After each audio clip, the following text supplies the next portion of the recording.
What's up, Jordan Chariton of Status Coup, and doing some of the best reporting on this race, keeping your ear close to the ground, talking to voters, talking to candidates, etc.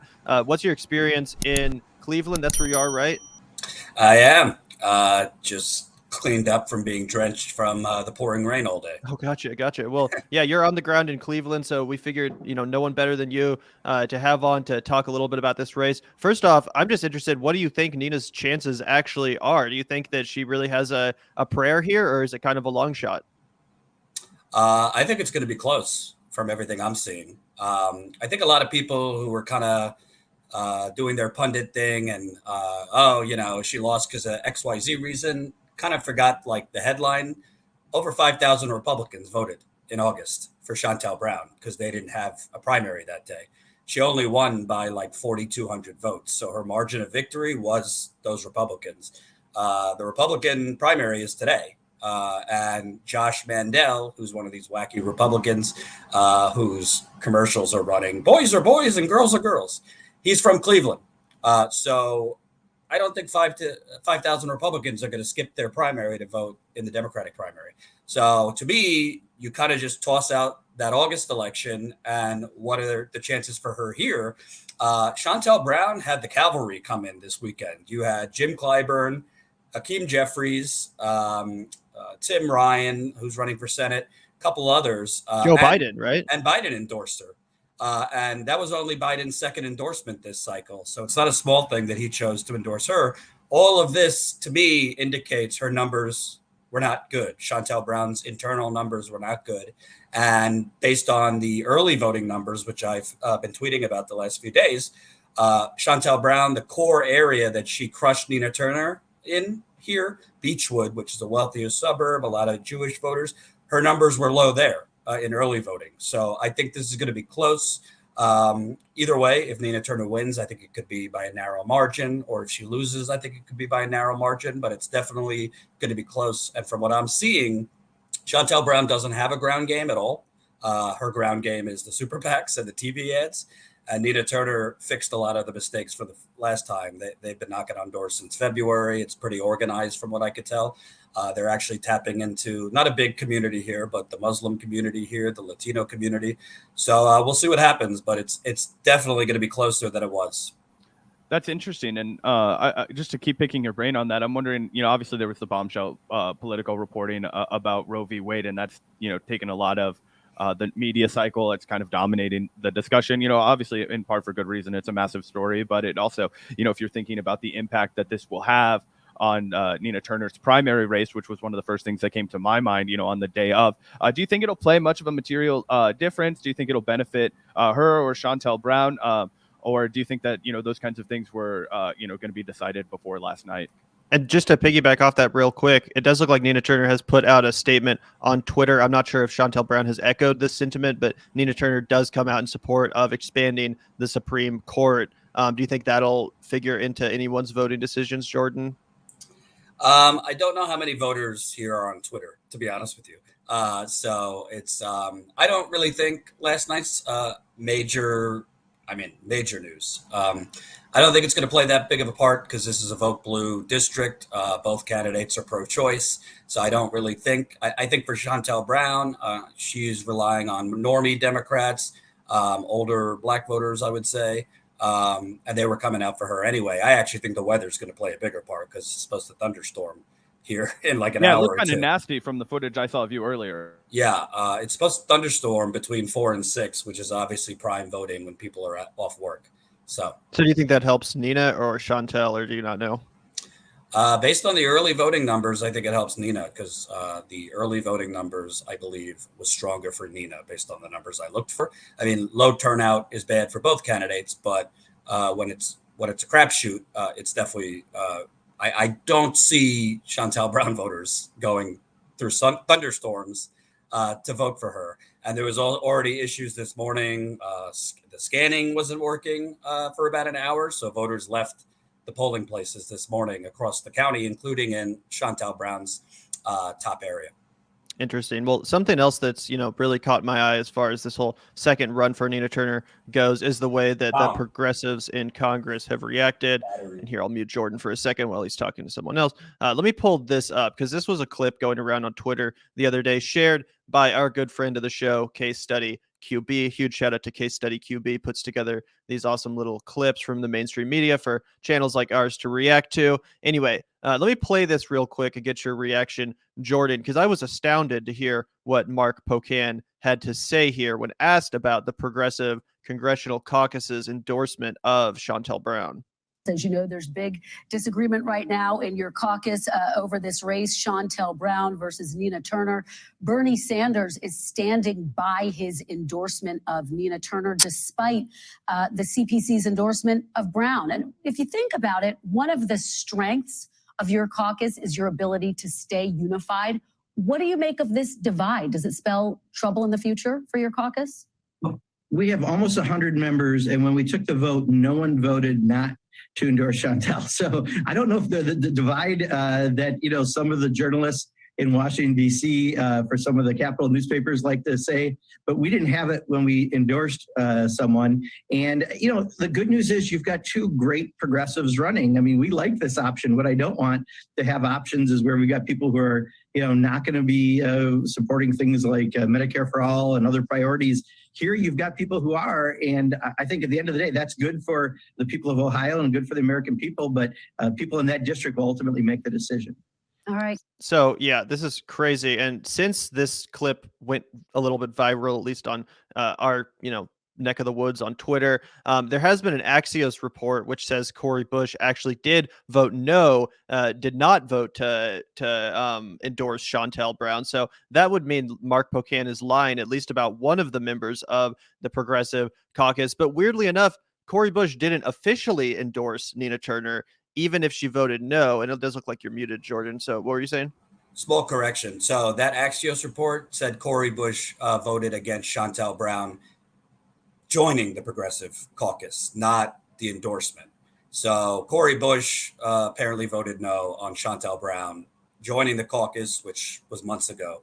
On the actual endorsement, to my knowledge, none of the squad, including Cori Bush, voted against them endorsing Shontel Brown. Okay, that is important, and thank you for clarifying, Jordan. You're right. Cori Bush did not vote to allow Shontel Brown into the Congressional Progressive Caucus, but that doesn't mean that Mark Pocan was lying in that clip, so I apologize. It would appear then, unless something else comes out, that Mark Pocan's initial statement is correct, that no one voted not to endorse Shontel. So that means AOC, even AOC, who just came out and endorsed Nina Turner at the last minute, it looks like she went along with this. It looks like Cori Bush went along with this. Obviously, Ro Khanna, Jayapal, Mondaire Jones, Jamal Bowman, all of these people, they either voted to endorse Shontel Brown via the CPC or they abstained from voting, which is, in my opinion, even more cowardly. But again, it's weird that AOC, who has now come out at the last minute, literally like 12 hours before voting starts or something, to endorse Nina Turner, apparently didn't find it worth weighing in on when she was there as part of the CPC getting asked whether or not this endorsement was worthy. So what's your thinking about the behind the scenes here? Why do you think there's been such a lack of a unity coming from the squad members on this, especially because their whole theory of change seems to be, well, we need to elect more squad members. We need to elect more progressives. This seems like a pretty golden opportunity to do just that. And it seems like they're failing to weigh in and get involved. There's multiple things. Number one, what could you say other than pathetic and spineless? I've heard different things that the Congressional Black Caucus was threatening some of the squad that will go hard against you in your reelection if you support Nina Turner. That leadership, including Pelosi, was on them not to endorse Nina Turner. Even if that were so, at the end of the day, you either have integrity or you don't. You either, AOC is the one that said, I'd rather be a one-term incumbent and actually do shit. So there's no excusing it. It's kind of along the same lines as AOC kind of backing out from the Amazon workers when it mattered. I would also look, she gets the grief, but like Jamal Bowman, Cori Bush, Ayanna Pressley, I don't want to make it like just about they're black and Nina Turner's black, but Nina Turner has supported them. So it really is spineless. And, everybody has their hashtag for the squad. But to me, we've already talked about they're deflating the base. Now you're kind of leaning more towards people trying to organize primaries against you, because if you're not going to, when it matters, support Nina Turner. I mean, if Nina Turner loses by 500 votes, are people going to blame Nina Turner, or are they going to blame AOC and all these folks that left her standing at the altar? I mean, no offense to Keith Ellison, but he's the only person that came here. He's not exact. People aren't knocking down the doors for Keith Ellison. So I think it's really horrible. And my insight, and from what I've heard here, the early voting numbers were not great for Shontel Brown. Not to say they were smashing great for Nina Turner, but the key area that Shontel Brown crushed Nina Turner in August, which is why she won. It's called Beechwood, has a lot of Jewish population, wealthy white folks. Is that where Shaker Heights is? I know that was a pretty pro Shontel. Near gotcha. There. Early voting was pretty pathetic for Shontel Brown there. So I think the behind the scenes stuff, I think Nina's campaign was obviously trying to get endorsements from AOC and others. I think they were giving her the numbers. I think AOC saw that the numbers were not great for Brown, and maybe I can't get in her head, but if you want to give her if you want to be generous to her, she saw, oh, this is really close. I'm going to do the right thing last minute, and maybe at least I could get my people on the phones, phone banking, this and that. But to me, I think she saw that it's going to be close, that Nina Turner might win, and wanted to back the winning horse. Yeah, she didn't want another Amazon labor union situation. It's kind of what I was saying about all of this, right? Is it was like, well, everybody, definitely the vanguard, right? We were kind of like, saw that I was a little bit, I know that they've since made amends, and she's helping boost the Amazon labor union, and that's great and whatnot. But at the time, it kind of felt like a backwards fucking slap, like to be like, oh, I'm gonna, ignore you because I think you're gonna lose, and then when you win, try and act like I'm the embodiment of the movement that you just sweat for, right? And it seems like the pushback that she got from that was the only reason that she ended up in the midnight hour endorsing Nina Turner anyway, when, like you said, maybe she had 5-6 hours to get her people phone banking, and maybe, that's going to sway a couple hundred people. And obviously that's not nothing, right? So it's like, you don't want to give away something that could be maybe beneficial to the Nina Turner campaign, but it does just kind of continue to grate in a way where it's like, well, if you were going to make this decision and you did feel like you could be helpful in swaying this, where were you 3 months ago, 4 months ago? What would a trip of Cori Bush, Ilhan Omar, AOC, and, I don't know, insert one other, any of the squad members, who cares, right? What would that have meant to see them all go down there, say, hey, Nina Turner is an embodiment of the Bernie Sanders movement that we all came a part of, maybe more so than anybody else, maybe more so an heir to the Bernie Sanders movement. Let's all walk with her, knock doors with her. It just blows my mind that wasn't part of the calculation, that wasn't just the obvious thing to do. Because if you're not going to do that for Nina Turner, who are you going to do that for, right? Who has, I have my disagreements with her, but who has earned more trust from the people out of any elected candidate that would, run in the Democratic primary? Who has earned more benefits of the doubt than Nina Turner? I don't think a single soul has.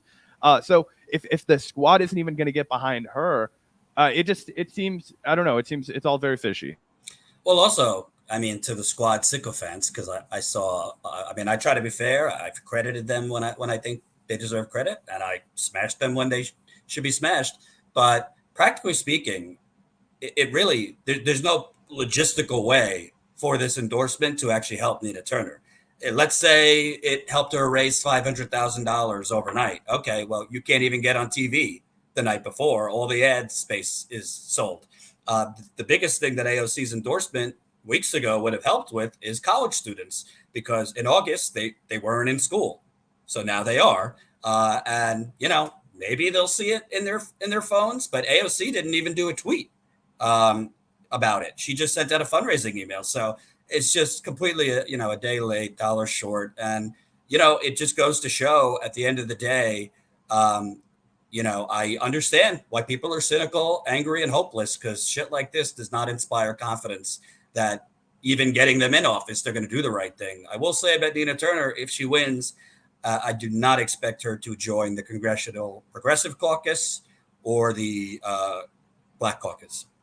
That's interesting. Do you think she would join another caucus or just not be in a caucus at all? Because isn't that all the choice she has essentially as far as like the nominally left-wing caucuses? This is not like insider info or anything like that. I think there's a strong chance she either creates her own thing or just, does her thing informally. But I do not see her joining the Congressional Progressive Caucus. I mean, this whole episode with the Congressional Progressive Caucus not endorsing Nina Turner proves why we needed an actual left corporate free caucus in the first place, which was AOC's original idea before she initially got cold feet, essentially after Bernie lost. So, if Nina Turner is the person to start that corporate free caucus, that definitely would be a good thing. And one more thing, the other pathetic thing is like Pramila Jayapal came out with a statement because she's feeling the heat now, saying, maybe we'll reevaluate our processes and maybe we won't endorse people that take big super PAC money. Well, why are you allowing those people into your caucus in the first place? By the way, Shontel Brown also joined the New Democrats, which is basically just like a Clinton wing business caucus. How can you join both at once? Right. Like, so that's will you let her in if she joins QAnon next? I mean, what is it's crazy. I think it's not just a squad. Pramila Jayapal, I mean, I've spoke with activists in Seattle because I've reported there. She believes in Medicare for all, but she's a ladder climber. She's not an agitator. Ro Khanna, he's come on my show, which I appreciate, but he's not either. We don't have, you need Shama Sawant style people in there. And we have, we don't have those people in there. Yeah, I think of all the progressives in Congress, it blows my mind the most that Cori Bush didn't weigh in and get behind Nina Turner, because similarly to Nina Turner, Cori Bush lost the first primary against William Lacey Clay, and then the second one she won, and that's what a lot of people have been saying. Oh, well, maybe Nina Turner can pull off a Cori Bush, and second time's the charm. And as it says here, this report that we botched initially. Shontel Brown did not get unanimous support from the Congressional Progressive Caucus members to join its ranks back in January. Apparently, according to this, Cori Bush was the only one to vote no. So AOC, Ilhan, Ro Khanna, they were all fine with it. Cori Bush was the only one that was like, hey, guys, this is kind of fucked up. And clearly, Shontel Brown is not a progressive. So why would we let her be in this caucus, especially, as you pointed out, since she's also joining the New Democrat caucus, which just seems like totally antithetical to one another. So I'm just really puzzled why Cori Bush wouldn't get behind Nina Turner, someone who, she helped. They were working together during the Bernie era. It's just mind blowing. And again, the progressives' theory of change, which has been clearly articulated over and over again, is that they need bigger numbers. They need more progressives. They can't use their leverage until they have 20 or 30 or 40 or 50 progressives in Congress.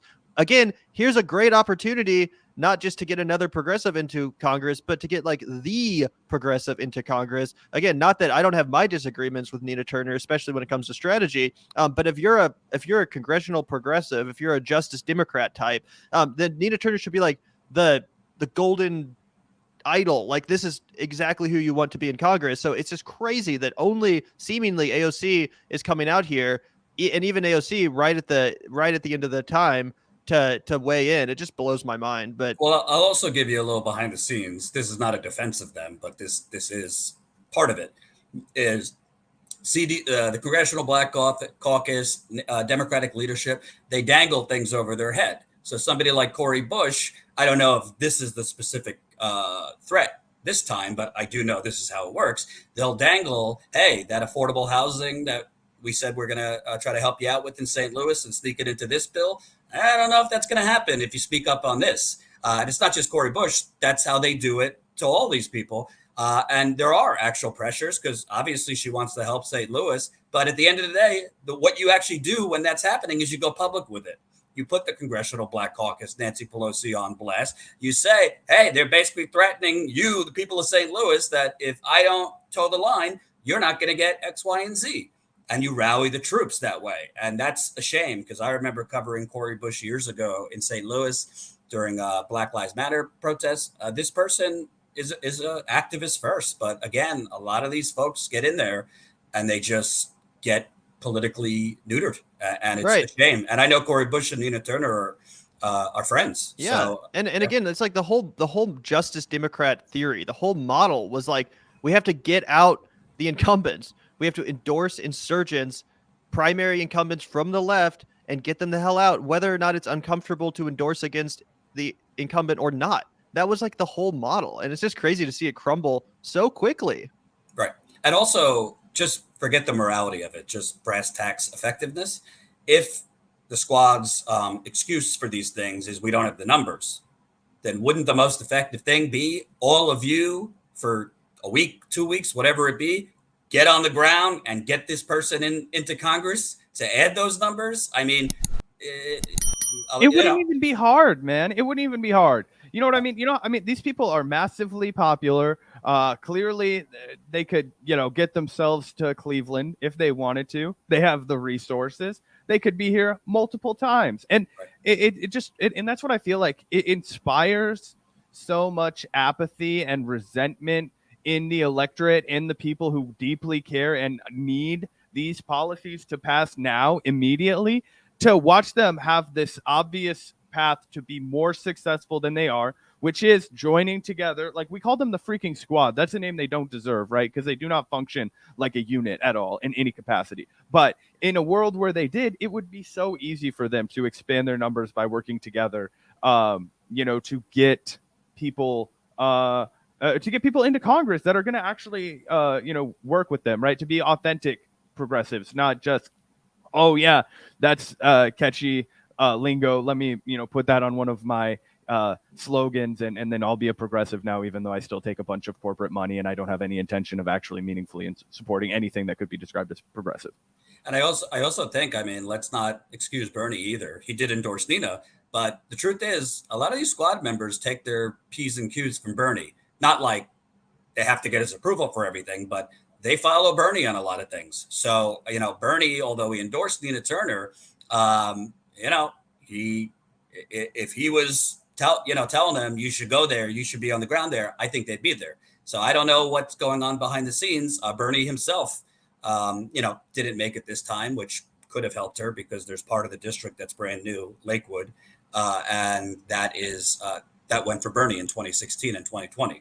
So a lot of these squad members are following Bernie, and we know Bernie's approach has been this inside being, diplomacy with Biden.